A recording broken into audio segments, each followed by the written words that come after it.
how to change Facebook page to classic view. So all you have to do is to go here directly to your Facebook application and here to your Facebook page and make sure that you have logged in your Facebook page account.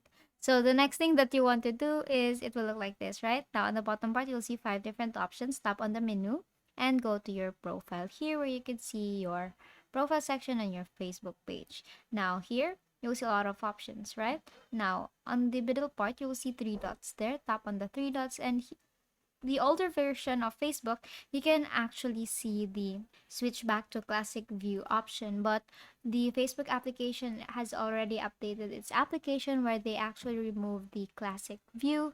And if you still have that, that means your Facebook application is currently outdated and you really have to update your application. That's because it can affect how you use your Facebook application and the new features of Facebook. You cannot access it once you won't update your application. So basically, that is how you change your Facebook page to classic view. And again, they actually remove the option for that.